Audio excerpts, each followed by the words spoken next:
मेरी पत्नी रोज़ मेरे लिए बहुत टेस्टी और नए नए खाने बनाती थी। रात को जब मैं ऑफिस से आता तो मेरी पत्नी खाने की टेबल पर नया सूट पहने मेरा इंतज़ार कर रही होती। मेरी पत्नी इतनी खूबसूरत थी कि उसे देखते ही मेरे दिन भर की सारी थकान उतर जाती। मैं जल्दी से फ्रेश होकर अपनी पत्नी के साथ बैठकर रात का खाना खाता, मगर मुझे हैरत तब होती जब मेरी पत्नी मेरे साथ तो बैठी रहती मगर खाना नहीं खाती। जब मैं उसे खाना खाने का कहता तो वो मुझसे कहती कि मैंने अपने लिए पिज़्ज़ा ऑर्डर किया है, कुछ ही देर में डिलीवरी बॉय आकर दे जाएगा, मैं वही खाऊंगी। खाना खाने के बाद ही मुझे फ़ौरन से नींद आ जाती। मेरे सोने के बाद ही वो डिलीवरी बॉय मेरी पत्नी को पिज़्ज़ा देने आता था। अब ये काम रोज़ ही होने लगा था। मैं ये सोचकर हैरान था कि पता नहीं क्यों ये डिलीवरी बॉय रोज़ मेरे सोने के बाद ही पिज़्ज़ा देने आता है। मुझे अपनी पत्नी पर शक होने लगा। एक रात में सोया नहीं और सोने की एक्टिंग करने लगा। जैसे ही वो डिलीवरी बॉय ऑर्डर देने के लिए आया तो मेरी पत्नी उसे हमारे कमरे में ले आई। वो दोनों एक ही सोफे पर बैठ गए थे। उसके बाद मेरी आंखों ने जो मंजर देखा वो इतना शर्मनाक था कि किसी को बताने के लायक नहीं था। मेरी बंद आंखों से ही आंसू बह रहे थे। ये देखकर तो मेरे पैरों तले से ज़मीन निकल गई जब मेरी पत्नी ने उसका हाथ पकड़ा और फिर मुझे अपनी आंखों पर यकीन नहीं आ रहा था कि मैं ये क्या देख रहा हूँ। मेरी पत्नी रात के समय हमारे ही कमरे में मेरी मौजूदगी में ये क्या कर रही थी। मेरा पूरा शरीर ठंडा पड़ गया। ऐसा लग रहा था जैसे किसी ने मेरे शरीर से जान निकाल दी हो। लेकिन मैं अभी चुपचाप उन्हें आंखें बंद करके देखता रहा और वहीं लेटा रहा। लेकिन कभी कभी आंखों का देखा और कानों का सुनना सच नहीं होता, बल्कि सच तो वो होता है जो आप कभी सोच भी नहीं सकते। मेरे साथ भी ऐसा ही कुछ हुआ। मैं नहीं जानता था कि मेरे पीठ पीछे मेरी पत्नी ये खेल कब से खेल रही है। मेरी पत्नी मुझे कब से धोखा दे रही है, लेकिन मैं अपनी पत्नी की आखिरी हद देखना चाहता था। मेरी पत्नी मुझे सोता हुआ समझकर मेरी मौजूदगी में किसी गैर लड़के के साथ बैठी हुई थी। वो दोनों मेरे सामने सोफे पर एक साथ बैठे थे और जो कर रहे थे ये सब देखकर मैंने शर्म से अपनी आंखें बंद कर ली थीं। मैं किस कदर अपनी पत्नी शिल्पा पर भरोसा करता था, मगर उसने बदले में मेरे साथ क्या किया। मेरी पूरी रात अंगारों पर लेटकर ही गुजरी थी। वो लड़का कुछ समय मेरी पत्नी के साथ बिताकर वापस चला गया, लेकिन जाते जाते मेरे जीवन का सुकून भी अपने साथ ले गया। मैं पूरी सच्चाई जानने के बाद ही अपनी पत्नी को रंगे हाथों पकड़ना चाहता था। उसने मेरी पीठ पर छुरा क्यों भोंका था? दुनिया वाले उसे बहुत अच्छा और शरीफ समझते थे, इसीलिए उसे गलत साबित करने के लिए मेरे पास किसी सबूत का होना ज़रूरी था। उस समय मैंने उसे एहसास नहीं होने दिया कि मैं उसकी सच्चाई जान चुका हूँ। इसीलिए मैंने उसके सामने सोने की ही एक्टिंग की और रोज़ाना की तरह सुबह में ही उठा। लेकिन आज की सुबह मेरे लिए बहुत अलग थी, क्योंकि अब कुछ भी मेरी ज़िंदगी में पहले जैसा नहीं रहा था। मेरी जान से प्यारी पत्नी शिल्पा, जिसका चेहरा देखकर मेरी सुबह खुशगवार हो जाती थी, आज उसे देखकर मुझे घिनसी आ रही थी। आज जब वो मेरे करीब आई, मैंने उसे खुद से दूर कर दिया। मैं नहाने के लिए बाथरूम में चला गया। कल रात मुझ पर जो कयामत टूटी थी, उसकी वजह से अब हमारा रिश्ता पहले जैसा कभी भी नहीं हो सकता था। मैं नहाकर जब बाहर निकला तो शिल्पा मेरे इंतज़ार में बैठी थी। मुझे देखकर कहने लगी कि आज ऑफिस से जल्दी आ जाइएगा, हम घूमने के लिए बाहर चलेंगे। लेकिन आज मैंने उससे साफ साफ कह दिया कि मेरा कहीं जाने का कोई इरादा नहीं है। मेरा दिल तो चाह रहा था कि मैं उससे पूछूं, आखिर उसने मेरे साथ इतना बड़ा धोखा क्यों किया। लेकिन मैं जल्दबाजी में कोई भी ऐसा काम नहीं करना चाहता था जिससे कुछ गलत हो जाए। इसीलिए मैंने उसके चेहरे की तरफ नहीं देखा, क्योंकि आज वो मुझे बहुत बुरी लग रही थी। मेरा बदला हुआ रूप देखकर उसे कुछ समझ नहीं आया, क्योंकि कल रात तक हम दोनों के बीच में सब कुछ ठीक ठाक था। इसीलिए वो जान न सकी कि मेरा बर्ताव अचानक क्यों बदल गया। वो ये बात नहीं जानती थी कि कल रात को मैं सोया नहीं था, बल्कि जाग रहा था। हम अक्सर ही बाहर घूमने जाया करते थे। जब भी वो कोई फरमाइश करती, मैं फ़ौरन पूरी कर देता था। लेकिन कल रात के बाद सब कुछ बदल गया था। मैंने उससे कहा कि मुझे देर हो रही है, ऑफिस के लिए निकलना है। मैं बहुत ही रूखे अंदाज में उससे बाय कहकर घर से निकल गया, वरना आज से पहले मैं ऑफिस जाने से पहले उससे बहुत सारी बातें करता था। लेकिन आज मेरा दिल नहीं चाह रहा था। रात वाला नज़ारा अभी भी मेरी आंखों के सामने घूम रहा था और मैं सोच रहा था कि मेरी मोहब्बत में आखिर ऐसी कौन सी कमी रह गई थी जो शिल्पा इस हद तक गिर गई कि उसे हमारे रिश्ते का भी ख्याल नहीं रहा। मैं बहुत ही गुस्से में बहुत तेज़ गाड़ी चलाता हुआ ऑफिस पहुंचा। ऑफिस पहुंचने के बाद भी मेरे दिमाग से रात वाली बात निकल ही नहीं रही थी। मैंने अपने असिस्टेंट को कह दिया कि आज की सारी मीटिंग कैंसिल कर दो, मेरी तबीयत ठीक नहीं है।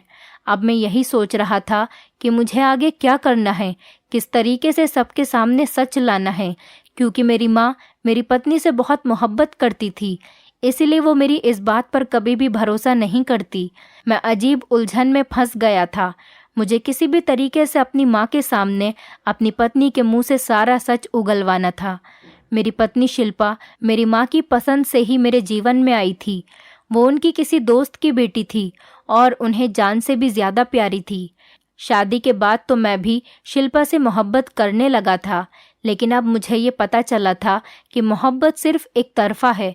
शिल्पा का मुझसे मोहब्बत करना, मेरा ख्याल रखना, मेरे आगे पीछे घूमना, वो सिर्फ एक धोखा था और फरेब था। अब जाकर मुझे ये बात समझ आ गई थी। मेरा नाम अमर है।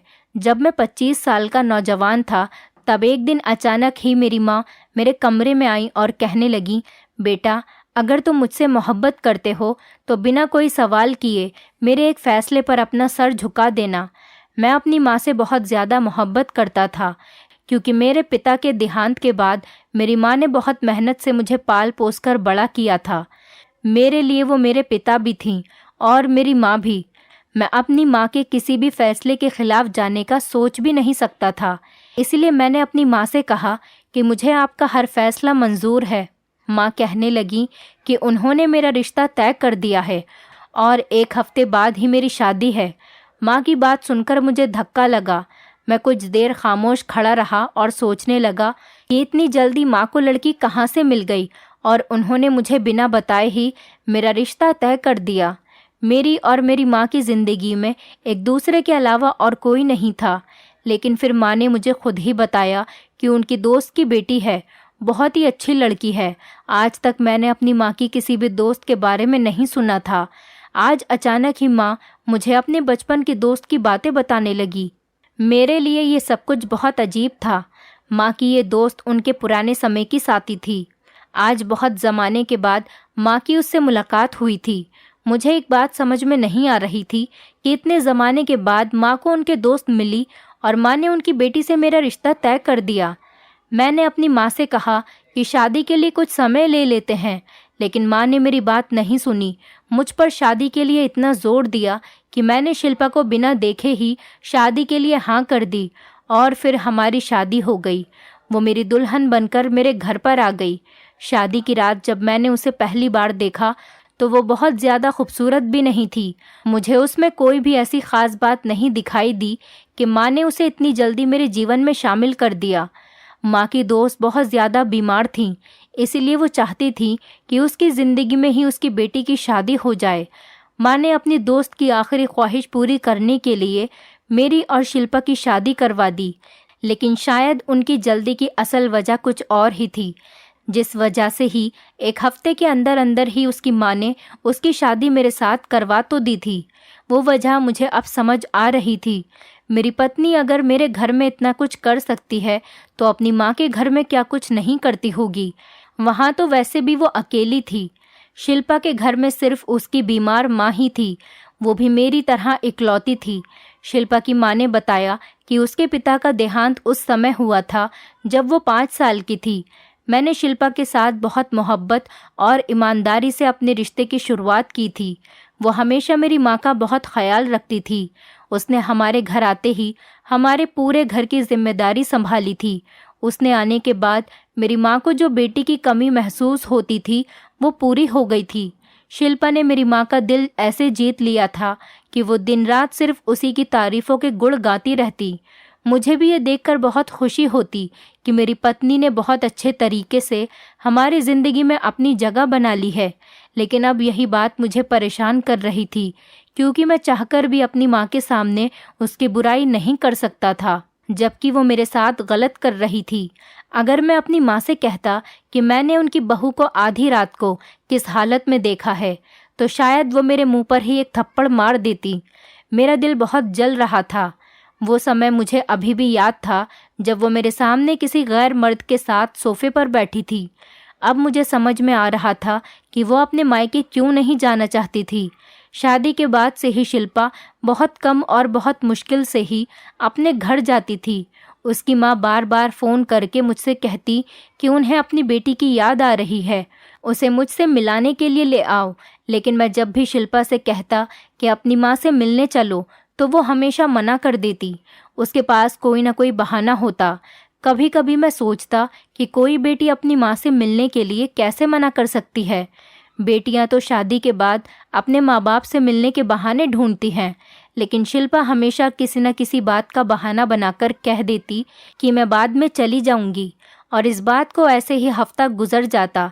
जब उसकी माँ बहुत ज़्यादा फ़ोन कर करके मुझसे कहती, तो मैं ज़बरदस्ती शिल्पा को लेकर चला जाता। वो थोड़ी ही देर में अपनी माँ से मिलकर वापसी की ज़िद करने लगती। अपनी माँ के घर उनके पास रहने का तो वो नाम ही नहीं लेती थी, लेकिन उस समय मैं सोचता था कि शायद उसे अपने ससुराल की जिम्मेदारियों का ख्याल है, इसीलिए वो अपनी माँ से मिलने कम जाती है। लेकिन असल वजह मुझे अब समझ आई थी कि मेरे घर में उसकी अय्याशी आसानी से पूरी हो रही थी। मैंने शिल्पा को बहुत ज़्यादा मोहब्बत दी थी, अपना पूरा घर उसके हवाले कर दिया था, आंखें बंद करके उस पर विश्वास करता था, लेकिन उसने मेरे इसी भरोसे को बुरी तरह से तोड़कर रख दिया था। अब मैं चाहता था कि वो खुद अपने मुंह से अपने कारनामे बताए, ताकि मैं उसे अपनी ज़िंदगी से हमेशा के लिए निकाल दूं। आज मैं सारा दिन ऑफिस में यही सब कुछ सोचता रहा। शाम को जब ऑफिस से घर वापस आया, तो मेरे दिल में शिल्पा के लिए सिर्फ और सिर्फ नफरत ही थी। शिल्पा मेरी माँ के कमरे में बैठी उनका सर दबा रही थी। माँ मुझे देखकर मुझसे कहने लगी कि आजा, तू भी यहीं पर मेरे पास बैठ जा। तेरी पत्नी सारा दिन मेरी खिदमत में लगी रहती है। एक तू है जो तुझे अपने कामों से फुर्सत ही नहीं मिलती, और 2 घड़ी मेरे पास आकर नहीं बैठता। मेरी माँ मेरी पत्नी को बहुत प्यार से देख रही थी और उसे दुआएं दे रही थी। ये सब देखकर शिल्पा के चेहरे पर मुस्कुराहट आ गई, लेकिन मुझे उसका चेहरा देखते ही बहुत तेज गुस्सा आ गया। इतनी मासूम दिखने वाली मेरी पत्नी अंदर से किस कदर घटिया थी, ये सिर्फ मैं ही जानता था। बहुत मुश्किल से थोड़ी देर मैं अपनी माँ के पास बैठा और फिर अपने कमरे में चला आया। शिल्पा भी मेरे पीछे पीछे मेरे लिए चाय लेकर आ गई। वो मुझसे कुछ बात करना चाहती थी, लेकिन आज मेरा उससे बात करने का बिल्कुल भी मूड नहीं था। वह मुझसे बातें करने लगी, लेकिन मैं आंखें बंद करके लेट गया, जैसे मुझे नींद आ गई हो। वो मेरे सर पर हाथ रखकर देखने लगी कि मेरी तबीयत ठीक है या नहीं। मैंने गुस्से से आंखें खोलकर शिल्पा का हाथ झटक दिया और उससे कहा कि भगवान के वास्ते मुझे थोड़ी देर के लिए चैन से जीने दो। शादी के 5 महीने बाद आज पहली बार ऐसा हुआ था। आज भी शिल्पा ने मेरे लिए नया सूट पहना और मेरे लिए मेरी पसंद का खाना बनाया था, लेकिन मैं कुछ खाए बगैर ही सो गया था। शिल्पा के बार बार पूछने पर मैंने बहुत चीख कर उसे जवाब दिया था। तब वो डर कर पीछे हट गई और उसकी आंखों में आंसू आ गए, मगर अब उसके मगरमच्छ के आंसू का मुझ पर कोई असर नहीं होने वाला था। मैंने उसकी तरफ से करवट बदल ली और शिल्पा को कहा कि आज रात मुझे अकेला छोड़ दो। वो चुपचाप कमरे से उठकर बाहर चली गई। मैं रात तक इसी तरह अपने कमरे में लेटा रहा और रात का खाना भी नहीं खाया। मैं देखना चाहता था कि आज रात भी वो लड़का हमारे कमरे में आएगा या नहीं। मुझे हमेशा से ही नींद की गोली खाकर सोने की आदत थी। मुझे बिना नींद की गोली खाए नींद नहीं आती थी। शायद मेरी इसी बात का फ़ायदा मेरी पत्नी शिल्पा ने उठाया था, इसीलिए आज रात मैंने नींद की गोली नहीं खाई। मैंने चुपके से अपने मोबाइल का वॉइस रिकॉर्डर ऑन कर दिया और फिर उसे सोफे के पास ही छुपा दिया। मैं उन दोनों के बीच में हुई बातें रिकॉर्ड करना चाहता था, और फिर जब वो मेरी पत्नी से मुलाकात करके वापस जाता तो उन दोनों को रंगे हाथ पकड़ लेता। मैंने सोच रखा था कि शिल्पा अगर माँ के सामने झूठ बोलेगी तो तब मैं इसकी रिकॉर्डिंग उनको सुना दूंगा और दूध का दूध पानी का पानी हो जाएगा। मुझे बहुत ही बेसब्री से उस समय का इंतज़ार था कि जब वो लड़का हमारे घर में आए और शिल्पा उसे हमारे कमरे में लेकर आए। मैं सोने का ड्रामा कर रहा था। शिल्पा यही समझ रही थी कि मैं सो चुका हूँ, इसलिए थोड़ी देर बाद शिल्पा ने फ़ोन मिलाया और एक पिज़्ज़ा ऑर्डर कर दिया। मैं जानता था पिज़्ज़ा ऑर्डर करना तो सिर्फ एक बहाना है। पिज़्ज़ा डिलीवर करने के बहाने से ही तो वो लड़का मेरे घर में आता है। वॉचमैन भी उसे डिलीवरी बॉय समझकर और शिल्पा के कहने पर अंदर आने की इजाज़त दे देता होगा। इसीलिए आज तक मुझे इस बात का पता नहीं चला।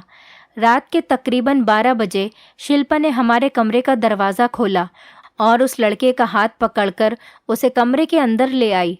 मेरा दिल चाह रहा था कि मैं उसी समय उस लड़के का मुंह तोड़ दूं। बहुत ही मुश्किल से मैंने अपने आप पर काबू किया था। मैं अपने गुस्से को काबू कर अपनी जगह पर लेटा रहा। इस लड़के ने मेरी पत्नी शिल्पा का हाथ पकड़कर उसे खींचकर सोफे पर बैठा लिया और फिर ऐसी हरकतें शुरू कर दी कि मेरे तन बदन में आग लग गई। वो हल्के हल्के शिल्पा से कुछ कह रहा था जो मुझे सुनाई नहीं दे रहा था, मगर मेरा फ़ोन वहीं रिकॉर्डिंग पर लगा हुआ था। मैं जानता था कि इन दोनों की आवाज़ें मेरे फ़ोन में ज़रूर रिकॉर्ड हो गई होंगी। वो दोनों भावनाओं में बह रहे थे। काफ़ी देर तक मेरी पत्नी के साथ बातें कर रहा था। मेरी पत्नी ने उसका माथा चूमा तो मुझे यकीन हो गया कि मेरी पत्नी एक बहुत ही ज़्यादा चरित्रहीन और गिरी हुई औरत है, जिसने अपनी माँ के कहने पर मुझसे शादी तो कर ली, लेकिन उसका दिल अब भी अपने पुराने आशिक में ही अटका हुआ है। और शायद यही वो वजह थी कि शिल्पा अपनी माँ को देखना भी नहीं चाहती, कि वरना कोई भी बेटी अपने माँ बाप से मिलना क्यों नहीं चाहेगी। मैंने सारी कड़ियाँ खुद ही जोड़ ली थीं। थोड़ी ही देर के बाद शिल्पा ने बहुत से पैसे इस लड़के के हाथ में रख दिए। वो लड़का जाने के लिए खड़ा हो गया। यही सही मौका था जब मैं उन दोनों को रंगे हाथ पकड़ सकता था और इन दोनों से अपना हिसाब किताब कर सकता था। मैं फौरन ही अपने बिस्तर से उठा और इस लड़के को गर्दन से पकड़ लिया। शिल्पा सोच भी नहीं सकती थी कि आज मैंने दवाई नहीं खाई थी, बल्कि मैं जाग रहा हूँ। मुझे देखकर उसके होश उड़ गए और वो लड़का पूरी तरह से घबरा गया। शिल्पा हाथ जोड़कर कहने लगी कि प्लीज़ इसे छोड़ दो। ये लड़का पिज़्ज़ा देने के लिए आया था और मैं उसे पैसे देने के लिए कमरे में लाई थी। मैंने एक थप्पड़ शिल्पा के चेहरे पर मारा और उससे कहा कि तुम तो अपना मुंह बंद ही रखो। तुम्हारी सच्चाई तो मैं कल रात ही जान गया था, लेकिन मेरे माँ के सामने जो भोलेपन का नाटक तुम करती हो, मैं उसे पूरी तरह उतारना चाहता था। तुम कितनी धोखेबाज और मक्कार लड़की हो। मेरे और मेरी माँ की मोहब्बत का तुमने ये सिला दिया कि हमारे ही घर में, हमारी ही छत के नीचे तुमने हमारी इज्जत को खाक में मिला दिया। मेरी बात सुनकर शिल्पा बहुत ज़्यादा रोने लगी। वो कहने लगी कि एक दफ़ा मेरी बात सुन लीजिए, फिर जो चाहें आप फैसला करें। मैंने एक ज़ोरदार थप्पड़ उस लड़के के चेहरे पर मारा। जो कुछ मैंने अपनी आंखों से देखा था, उसके बाद तो कुछ भी सुनने समझने की गुंजाइश ही बाकी नहीं रही थी। एक डिलीवरी बॉय आधी रात को मेरे कमरे में क्या करने के लिए आया था, ये बात समझना कोई बड़ी मुश्किल बात नहीं थी। मेरे कमरे में शोर सुनकर मेरी माँ भी मेरे कमरे में आ गई। कमरे का मंजर देखकर वो परेशान हो गई। मैंने माँ को चेक कर बताया कि उनकी प्यारी बहू किस तरह हमारी इज्जत को मिट्टी में मिला रही है। मेरी बात सुनकर मेरी माँ को सदमा लगा और वो मुझसे कहने लगी कि कुछ तो होश करो, शिल्पा एक इज्जतदार लड़की है। मैंने गुस्से में माँ से कहा कि मैं शिल्पा के बारे में कुछ भी नहीं कहूँगा, बल्कि अब जो कहेगा मेरा फ़ोन रिकॉर्डर कहेगा। मैंने सोफे में जो फ़ोन छुपाया था उसे निकाला और उसका रिकॉर्डर ऑन कर दिया, और जो बातें दोनों के बीच में हुई थी वो सुनकर तो मेरे पैरों तले से ज़मीन निकल गई। वो लड़का और शिल्पा मेरे सामने सर झुकाए खड़े थे। मेरी माँ भी मुझसे बहुत ज़्यादा नाराज़ थी। जो कुछ मैंने देखा था और सुना था वो सब कुछ गलत था। सच तो बिल्कुल ही उससे उल्टा था, जिसके सुनने और जानने के बाद मैं अपनी माँ और शिल्पा से नज़रें मिलाने के लायक ही नहीं रहा था। शिल्पा की सिसकियाँ मेरे पूरे कमरे में गूंज रही थीं। मेरी माँ उसको सीने से लगाकर तसल्ली दे रही थी। मेरी माँ कह रही थी कि वो हर हाल में उसके साथ ही रहेगी। माँ ने उस लड़के को भी सोफे पर बिठाया। मैं अपनी जगह पर खड़ा रहा। शिल्पा और उस लड़के के बीच में होने वाली बातों ने मुझे आईना दिखाया, और अब शायद सारी ज़िंदगी मैं अपना चेहरा आईने में नहीं देख सकता था। वो लड़का शिल्पा को अपने गले से लगाए बैठा था। वो लड़का रिकॉर्डिंग में कह रहा था कि दीदी, तुम्हारी दुआओं और मदद की वजह से ही आज मेरा LLB कंप्लीट हो गया है। अब मुझे सिर्फ 1 साल की प्रैक्टिस करनी है। दीदी, अगर तुम मेरा साथ नहीं देती तो शायद मैं कभी भी अपनी ज़िंदगी में आगे नहीं बढ़ पाता। बाबा ने तो हम दोनों को अलग कर दिया था और मुझे अपने साथ ले गए थे, लेकिन तुमने कभी भी मुझे अकेला नहीं छोड़ा। इसी वजह से आज मैं अपनी ज़िंदगी में इतना पढ़ पाया हूँ। शिल्पा उसे मुबारकबाद दे रही थी और उसे अपना भाई कह रही थी। अब मुझे पता चल गया था कि उन दोनों के बीच में भाई बहन का रिश्ता था। कुछ देर बाद जब शिल्पा चुप गई तो वो खुद ही कहने लगी कि मैं और शुभम सगे भाई बहन हैं, लेकिन किस्मत के सितम ने और हमारे माता पिता की गलती ने हम दोनों को अलग कर दिया था। हमारे पिता बहुत ही सख्त मिजाज के थे और छोटी छोटी बातों पर गुस्सा हो जाया करते थे। माँ और बाबा के बीच में हमेशा लड़ाई झगड़े होते रहते थे। फिर एक समय ऐसा आया कि उन दोनों ने अलग होने का फैसला कर लिया और फिर दोनों ने खुद ही बच्चों का भी बंटवारा कर लिया। बाबा शुभम को लेकर अपने साथ चले गए और माँ ने मुझे रख लिया। उन्होंने ये सोचा ही नहीं कि उनका ये फैसला हम दोनों की जिंदगियों के ऊपर क्या असर करेगा। हम दोनों भाई बहन बचपन से ही एक दूसरे से बहुत मोहब्बत करते थे और एक दूसरे की जुदाई बर्दाश्त नहीं कर पाते थे, लेकिन अपने माँ बाप के फैसलों की वजह से हम दोनों एक दूसरे से बिछड़ने के लिए मजबूर हो गए। बाबा ने दूसरी शादी कर ली। शुभम को दूसरी माँ मिल गई थी, लेकिन वो उसके साथ बहुत ही बुरा बर्ताव करती थी। माँ ने दूसरी शादी नहीं की थी और वो बीमार हो गई थी, जिस वजह से बहुत ही कम उम्र में मैं अपने घर को संभालने लगी। हम दोनों ने ही दूसरे बच्चों की तरह अपना बचपन अच्छे से नहीं गुजार सके थे, बल्कि हमारा बचपन हमारे माता पिता की वजह से छिन गया था। कई सालों बाद जब मैं 15 साल की हुई, तब एक दिन अचानक शुभम हमारे घर के दरवाजे पर आया और वो अपनी सौतेली माँ से बहुत परेशान हो चुका था। उसने अपने पिता का घर छोड़ दिया था। वो हमारे साथ रहना चाहता था, लेकिन माँ ने मना कर दिया और कहने लगी कि हो सकता है कि ये तेरे बाप की कोई साजिश हो।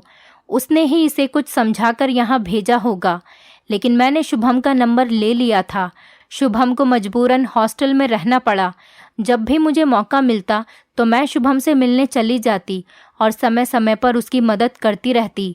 वो बहुत ही मेहनती लड़का था और पढ़ लिख कर कुछ बनना चाहता था, इसीलिए उसने डिलीवरी बॉय की नौकरी कर ली और साथ साथ अपनी पढ़ाई भी पूरी की और अब वो वकील बनने वाला है। लेकिन मैं अपने भाई शुभम के रिश्ते को सबसे इसीलिए छुपा रही थी। आज भी मेरी माँ मेरा और शुभम का रिश्ता बिल्कुल भी बर्दाश्त नहीं कर सकती। वो नहीं चाहती थी कि मैं शुभम से कोई भी रिश्ता रखूं। वो आज भी सालों पुरानी नफरत अपने दिल में लिए बैठी है जो उन्हें मेरे बाप से थी। मैं शुभम को इसीलिए चुपके से मिलने के लिए घर बुलाती। मुझे डर था कि कहीं आप लोगों को शुभम के बारे में कुछ पता चल गया तो आप माँ को न बता दें। शिल्पा ने सारा सच मुझे बता दिया था। मैंने उन दोनों को गले मिलते हुए देखा तो मैं समझ बैठा कि वो दोनों किसी गलत रिश्ते में बंधे हुए हैं। मैंने हाथ जोड़कर उन दोनों से माफ़ी मांग ली और शुभम को अपने ही घर में रहने के लिए जगह दे दी। तलाक या अलग रहना पति पत्नी के बीच में होता है, लेकिन सबसे ज़्यादा असर उसका हमारे बच्चों पर पड़ता है। बच्चों का चरित्र और फ्यूचर दोनों ही खराब हो जाते हैं। अपनी ज़िद और नफ़रत को देखते हुए कोई भी फैसला करने से पहले हमें अपने बच्चों के बारे में ज़रूर सोचना चाहिए। आज इस बात को 1 साल हो गया है। मैंने शुभम और उसकी माँ के बीच की नफ़रत ख़त्म करवा दी है और आज सब कुछ ठीक हो गया है। मैं और मेरी पत्नी भी एक दूसरे के साथ बहुत ज़्यादा खुश हैं। दोस्तों, उम्मीद करती हूँ आपको हमारी कहानी पसंद आई होगी। कहानी पसंद आई है तो वीडियो को लाइक करें, चैनल पर नए हैं तो चैनल को सब्सक्राइब करें और हाँ, नोटिफिकेशन बेल को ज़रूर दबाएं ताकि अगली अपडेट सबसे पहले आपको मिले।